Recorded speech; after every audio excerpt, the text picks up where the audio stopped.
입니다. 예수님의 몸이 건강해지려면요, 우리 모두가 다 예외 없이 봉사자가 돼야 돼요. 그래서 봉사를 하는 거예요. 그렇다면 여러분, 우리가 알 수 있어요. 봉사란 시켜서, 그러니까 억지로 하기 싫은데 그렇게 해서는 안 되는 것이구나 라는 걸 깨닫게 돼요. 여러분, 자원하는 마음으로 봉사하시기 바랍니다. 자원하는 마음으로 어떻게 교회를 건강하게 할 것인가? 여러분, 나 한 사람이 자원하는 마음을 가지고 작은 일이라도 봉사할 때 교회가 건강해지는 거거든요. 건강한 교회를 이루는 성도들 당연히 건강해지죠. 여러분, 이것이 예수님이 원하시는 교회의 모습이에요. 그리고 마지막으로 보면 세 번째, 그리스도의 몸을 세우려 하심이라. 그리스도의 몸이라고 말씀해 주셨는데 그 몸을 세우려 하심이라 이렇게 표현하고 계셔요. 여러분, 이것이 교회의 부흥이에요. 우리 교회가 예수 그리스도의 은혜로 세워지기를 축원합니다. 세워지는 것이 부흥이거든요. 자, 이것이 교회를 향하신 예수님의 마음을 우리가 이제 깨달았어요. 이제 그 다음부터가 이제 오늘 우리가 본격적으로 들어야 할 말씀입니다. 운동하십니까? 저를 좀 보세요. 오늘 운동하셨어요? 운동이 쉬워요, 어려워요? 운동하는 거. 근데 운동해야죠. 그렇죠?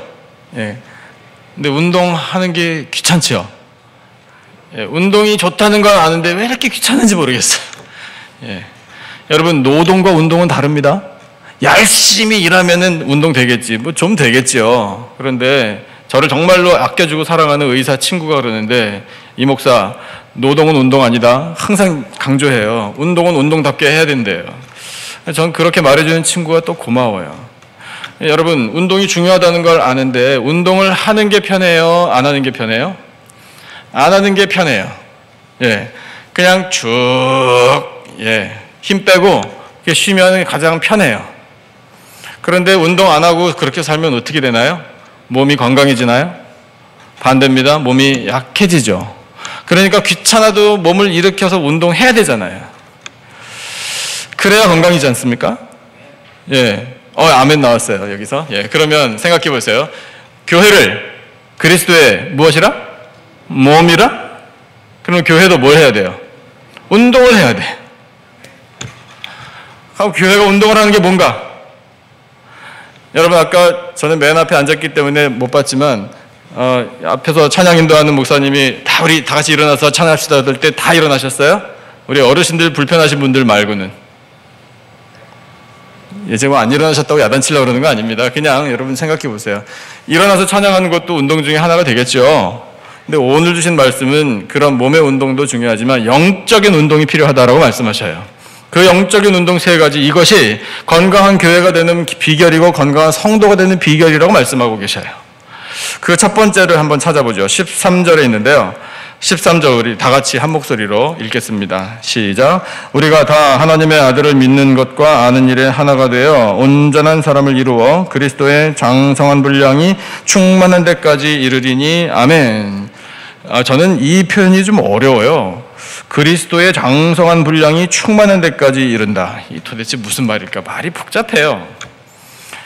그래서 좀 연구를 더 해봤다는 거 아닙니까? 연구해보니 단순하더라고요. 예수님을 닮아간다는 뜻이에요. 예수님은 충만이죠. 여러분, 예수님은 무엇에 충만하십니까? 사랑에 충만하시고 능력에 충만하시고 지혜로 충만하시고 어느 것 하나 권세로 충만하시고 부족함이 없는 분이 예수님이에요. 그 예수님은 충만하신 분이다. 그 예수님을 믿는 우리들 예수님을 알아가야 하고 예수님을 닮아가야 한다라고 말씀하셔야 이것이 영적인 운동의 첫 번째예요. 여러분, 예수님을 우리가 알아가야 합니다. 알려면 어떻게 해야 되나요? 배워야 돼요. 배우는 건 그럼 도대체 무엇을 배워야 예수님을 알아갈 수 있습니까? 말씀이에요. 말씀. 얼마 전부터 1:1 제자 양육 중직자반을 개설했습니다. 많은 분들이 알고 계시죠? 왜 중직자반을 개설했는지도 알고 계셔야 돼요. 여러분, 중직자들은 더 많은 책임을 맡고 있는 분들이라서 중직자라고 부릅니다. 더 많은 교회 사명에 더 많은 책임을 가지고 있는 분들이어서 먼저 이 제자 양육을 잘 받으시도록 하는 거예요. 이미 제자 양육 과거에 다 받으셨기 때문에 다 안다. 피기만 하면 무슨 말 할 건지 다 아시는 분들도 계실 거예요. 하지만 우리는 또 양육 받아야 돼요. 또 양육받고 또 말씀을 들어야 하거든요. 예, 그래서 이 중직자분들이 지금 배우는 과정에 있다. 그래서 이것을 용어로 이렇게 정리합니다. 담임 목사인 저 혼자 앞에서 인도해드리고 중직자분들이 일단은 지금 배우는 과정입니다. 담임 목사인 저를 양육자라고 부르고 배우는 과정에 있는 분들을 동반자라고 부릅니다. 그런데 이 동반자 되신 분들이 배우는 과정 중에 반드시 해야 될 과제가 있어요. 그게 뭐냐면 또 다른 동반자를 만나는 거예요. 그래서 배운 대로 그들과 나누는 거예요.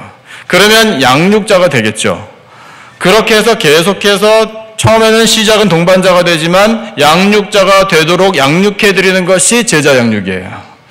타이틀은 1:1 제자 양육입니다. 그런데 제가 목회하는 한 1:1 안 하고요. 1:2로 해요. 양육자 한 분에 동반자 2분 이상. 근데 2분이 좋겠어요. 그렇게 권고해드리고 있습니다. 어쨌든 그렇게 해서 여러분 생각해 보세요. 중직자분들이 지금 배우는 과정이 있고 배우다가 도중에 동반자들을 만납니다. 그러면 결국 그렇게 확산되어 가면 모든 성도들이 다 제자 양육을 받게 되겠죠. 여러분 왜 제자 양육을 받느냐 하면 이 말씀 때문에 그래요. 예수님을 더 알아가기 위해서, 예수님을 더 배우기 위해서. 그래서 그 믿음이 날마다 성장하여 예수님을 닮아가기 위해서 하는 겁니다. 여러분 알아가는 과정이 영적인 운동이에요. 이 예수님을 알고 말씀을 배우는 일에 소홀함이 있어서는 안 돼요. 많이 아시죠? 하지만 많이 아는 것까지는 안 됩니다. 여러분 그 아는 것을 다시 되새기는 게 우리에게 필요해요. 그렇기 때문에 배웠지만 또 배우는 거예요. 영적인 일은 그런 겁니다. 여러분 이 영적인 운동을 멈추면 안 돼요. 귀찮고 힘들어요. 바빠요. 못할 것 같아요. 하지만 여러분 더 중요한 게 뭔지 우리가 생각해야 된다는 거예요. 이 영적인 운동 중에 예수 그리스도를 알아가고 예수 그리스도를 또한 닮아간다는 것, 여러분 이것에 있어서는 절대로 멈춤이 있어서는 안 돼요. 그러면 교회는 건강해집니다. 예수 그리스도를 알아가시고 예수 그리스도를 닮아가는 성장하는 성도들이 다 되시기를 축원합니다. 두 번째 영적인 운동이 있어요. 14절이에요. 같이 한번 읽어보죠. 14절 한 목소리로 시작. 이는 우리가 이제부터 어린아이가 되지 아니하여 사람의 속임수와 간사한 유혹에 빠져 온갖 교훈의 풍조에 밀려 요동하지 않게 하려 함이라. 아멘. 간단하게 표현하면 이런 겁니다. 세상과 사람들에게 흔들리지 말라는 거예요. 밀려다니지 말라고요. 세상의 유행에 우리가 밀려다닐 필요가 없어요. 세상은 추구하는 것들이 많이 있지만 우리가 가만히 볼 때 많이 강조하는 게 있어요. 모든 사람에게 거의 강요하다시피 하는 풍조가 있습니다. 그게 뭘까요? 끊임없는 변화예요. 그리고 끊임없는 발전이에요. 끊임없는 변화? 오래전이지만 한국의 대기업의 총수께서 모든 임직원을 모아놓고 이렇게 말했다죠. 마누라하고 자식 빼고 다 바꾸라. 이렇게 말했다죠. 저는 그걸 높이 평가합니다. 그건 기업 문화에 있어서 정말 필요한 일이라고 생각해요. 그래서 세상이요. 끊임없는 변화, 단 한순간도 머물러 있지 않기를 강요합니다. 그러니까 그런 세상을 우리가 바라볼 때, 교회도 변화돼야 되는데, 이런 부담감을 갖게 돼요. 급한 마음이 생겨요. 그래서 교회가 변화를 추구해야 될 텐데, 세상에 뒤처지면 안 될 텐데, 어떻게 변화하지? 여러분 이렇게 되면은 중심이 흔들려 버리는 거예요. 맞습니다. 문화라는 옷은 갈아입을 수 있어요. 변화될 수 있습니다. 여러분 생각해 보세요. 오래전에 한국에서 신앙생활 하셨던 분들, 그 교회 환경이나 예배의 어떤 스타일이나 그런 것과 오늘 우리가 드리는 예배의 이런 환경과 스타일과 이런 양식을 한번 보세요. 얼마나 급변했습니까? 얼마나 많은 변화가 있습니까? 그럴 수 있지만 여러분 세상이 그런 것들을 강요한다고 해서 우리가 거기 휩쓸리면 안 된다는 거예요. 그래서 끊임없는 변화, 끊임없는 발전, 그런 것들 때문에 눈부시게 이 과학이 발전해 나가고 그러다 보니 유전자공학을 가지고 생명을 자꾸 건드리고 인간의 능력이 무한하다, 한계가 없다, 그러므로 도전하라, 이런 식으로 계속해서 모든 사람들을 부추긴다. 여러분 그와 같은 것들에 우리가 휩쓸리면 안 돼요. 우리는 분명히 분별해야 합니다. 인간의 능력이 무한하니까 어디까지가 한계인지 모르니까 계속해서 도전하면 그 한계를 극복해 나갈 것이다? 틀린 말이에요. 우리는 과감하게 거부해야 돼요. 인간에게는 한계가 있어요. 인간의 능력은 무한하지 않습니다. 상당히 많은 능력을 받긴 받았지만 가능성은 있을지 모르나 그러나 하나님께서 분명히 한계를 정해 놓으셨어요. 하지 마라 말씀하신 게 있다고요. 우리는 감히 하나님의 영역에 침범하려고 해서는 안 돼요. 도리어 우리는 알아야 될 게 뭐냐면 그런 세상 풍조에 휩쓸려서 이리저리 요동칠 것이 아니라 변함없는 진리를 붙잡아야 하는 줄로 믿습니다. 흔들리지 않는 진리가 있잖아요. 그 진리가 뭐예요? 바로 예수 그리스도. 그 예수 그리스도를 우리는 굳게 붙잡아야 합니다. 복음은요 변치 않는 거예요. 복음은 영원한 거예요. 복음은 옛날이나 오늘이나 내일이나 앞으로 오는 모든 시간 속에서도 흔들리지 않는 영원한 것입니다. 그 예수 그리스도, 변하지 않으시는 그 구원의 진리이신 예수 그리스도를 우리는 붙잡아야 돼요. 그리고 영적인 운동은요, 그 진리를 잘 간직하는 것뿐만 아니라 그 진리를 세상에 나와서 전파할 때 운동이 되는 거예요. 영적인 운동은 전도를 통해서 되는 거예요. 그래서 여러분 우리는 세상 풍조를 바라보면서 교회가 뒤처진다 이런 생각할 것이 아니라 이 세상의 흐름을 역류하여서 그래서 거슬러서 도리어 이 진리를 담대하게 전파할 수 있는 사람들이 되어야 건강한 교회요 건강한 성도가 될 수 있는 것입니다. 그것을 오늘 우리에게 말씀해 주고 계셔요. 흔들리지 마라. 들려주시는 음성 가슴에 새기시기를 바랍니다. 마지막으로 건강한 교회와 건강한 성도 어떤 운동을 해야 하나 15절과 16절 두 절 말씀인데요. 같이 한번 읽어보겠습니다. 15절과 16절 읽으시면서 중요한 단어, 강조하시는 단어 하나를 한번 찾아보세요. 15절, 16절 같이 한 목소리로 읽겠습니다. 시작. 오직 사랑 안에서 참된 것을 하여 범사에 그에게까지 자랄지라. 그는 머리니 곧 그리스도라. 그에게서 온 몸이 각 마디를 통하여 도움을 받음으로 연결되고 결합되어 각 지체의 분량대로 역사하여 그 몸을 자라게 하며 사랑 안에서 스스로 세우느니라. 아멘. 어떤 단어가 강조됐죠? 사랑이라는 단어가 강조됐습니다. 여러분, 교회는 사랑 공동체예요. 예수님이 머리고 교회가 몸이라고 말씀하셨잖아요. 머리이신 예수님과 이 몸인 교회는 사랑으로 연결되는 거예요.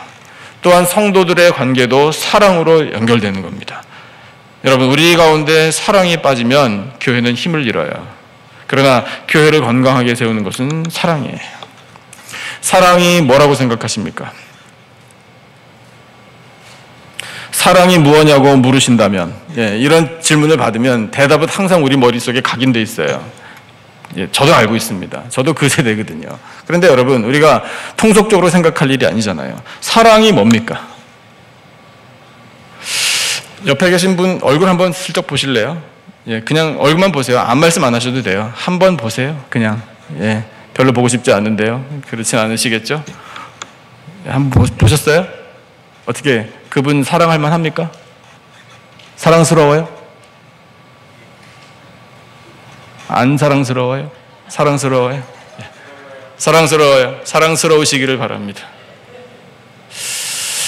자, 사랑을요, 우리 하나님께로부터 배우고 받았습니다. 하나님이 먼저 우리를 사랑하셨습니다. 독생자 예수 그리스도를 통해 우리를 먼저 사랑하셨다 선포하고 계셔요. 우리에게는 근본적으로 사랑할 수 있는 능력이 원래 없었거든요. 그러나 하나님께서 심어주신 거예요.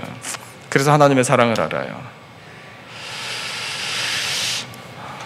목회하면서 그런 얘기 많이 들었어요. 그러니까 컴플레인인데요. 목사님, 사랑해야 된다면서요. 이 이야기 많이 들었어요. 교회는 사랑해야 된다면서요. 사랑해야 되는 거 아니에요? 그 이야기는 뭐예요? 목사님, 왜 나 안 사랑해요? 이거잖아요. 성도들은 왜 이렇게 안 사랑해요, 나를? 여러분, 그런 말씀 혹시 들어보셨습니까? 여러분도?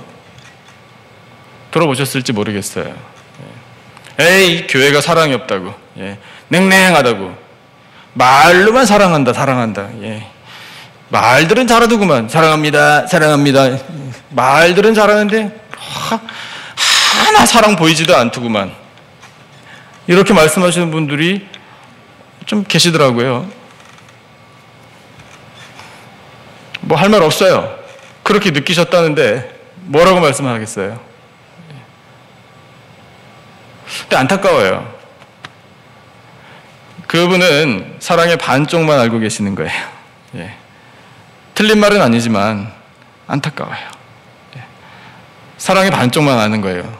그렇지 않습니까? 나머지 반쪽은 뭐예요? 받는 사랑이 있으면 주는 사랑도 사랑이지. 이렇게 말씀드리고 싶었어요. 그렇게 말씀 안 드렸거든요. 그러면 정작 말씀하시는 당신은 왜 사랑 안 합니까? 이렇게 말씀드리고 싶었다고요. 근데 뭐 차마 그렇게는 말씀 못 드렸어요. 상처 많이 받으실까 봐. 우리 교회에서는 뭐 그런 일 거의 없는데 이전에 그랬었어요. 그러니까 여러분, 사랑이 두 가지가 있다는 거 이제 알잖아요. 그런데 하나님께서 먼저 우리를 사랑해 주셔서 우리가 받았잖아요. 사랑 받으셨음을 확신하십니까? 여러분, 예수님의 십자가 사랑을 우리가 그 크기를 가늠할 수 있을까요? 그 사랑 덕분에 오늘 우리가 살고 있잖아요. 여러분, 예수님의 생명의 사랑 덕분에 살고 있음을 어떻게 우리 말로 다 감사를 드리겠습니까? 어떻게 충분히 그것을 표현하겠어요? 그러면 그 사랑을 알았다면 이제 우리가 해야 될 일이 뭘까요? 사랑받았음을 분명히 안다면 사랑할 줄도 알아야죠. 우리 사랑의 대상이 두 대상이 있습니다. 첫째, 하나님. 성삼위일체 되신 하나님을 사랑해야 돼요. 근데 하나님께서 방법을 가르쳐 주셨어요. 너희들은 이 하나님을 사랑하라. 명령까지, 법으로까지 세워주셨는데 하나님을 사랑하는 게 어떤 건지 이렇게 구체화되지 않으니 잘 못할까 봐 그래서 그런지 하나님께서 구체적인 방법을 알려주셨습니다. 너희들 눈에 보이는 형제를 사랑하라. 하나님을 사랑하노라 이렇게 말하면서 그 형제를 미워하면 거짓말하는 자니 눈에 보이는 바 형제를 사랑하지 않는 자가 어찌 눈에 보이지 않는 하나님을 사랑한다고 하겠느냐. 형제를 사랑함이 곧 하나님을 사랑함이라. 왜? 그 형제라는 사람을 나 하나님이 창조했으니까. 이렇게 말씀하시잖아요. 그러니까 결국 우리가 주고 사랑해야 할 대상이 둘인데 하나네요. 하나님께서 그것을 하나로 인정해 주시겠다고 말씀하셨으니까. 그래서 우리는 형제를 사랑해야 되거든요. 여러분, 이것이 영적인 운동이에요. 건강한 교회가 될 수 있는 비결은요, 우리 교회 가운데 사랑이 넘쳐나는 건데, 다른 사람들이 나를 계속 사랑해 주는 거, 그것으로 건강해지는 것 아니고요. 내가 사랑을 나눠줄 때 건강해지는 거예요. 내가 다른 사람 사랑할 때 내가 건강한 성도가 되는 거예요. 이미 경험해 보셔서 아실 거예요. 내가 예수 사랑 가지고, 예수님 심장 가지고, 예수님 마음 가지고 누군가에게 가서 그 사랑을 그냥 전달만, 나눠주기만, 내가 뭘 많이 가져서가 아니라 내게 주신 사랑이 이렇게 넘쳐 흐르니 이 사랑을 그저 알려만 드려도 여러분, 우리의 영혼 가운데에는 샘솟던 기쁨이 넘쳐납니다. 왜냐하면 그것이 바로 하나님 마음이기 때문에 그래요. 이것이 영적인 운동의 종결이에요. 결론이에요. 그러니 여러분, 영적인 운동 방법을 다 가르쳐 주셔서 건강한 교회가 될 수 있는 이 비결을 우리에게 말씀해 주셨으니 우리 귀찮다고 가만히 있으면 안 되잖아요. 움직여야죠. 영적으로 운동해야죠. 말씀하신 대로 예수 그리스도를 알아가는 일에 최선을 다해야 되죠. 세상 풍조에 밀리고 요동하지 않기 위하여 우리 진리를 지켜야죠. 담대해야죠. 전해야죠. 사랑해야죠. 여러분, 이 모든 일들이 건강한 교회, 건강한 성도가 되게 해주시는 하나님의 은혜의 말씀입니다. 여러분, 이 말씀을 가슴에 새기시고 영적으로 운동 잘 하시고 건강한 교회와 성도 함께 이루어가는 복된 백성들이 다 되시기를 예수님의 이름으로 축원합니다. 우리 이 시간에 찬송 한 장 하고요, 같이 기도하는 시간 잠깐 갖겠습니다.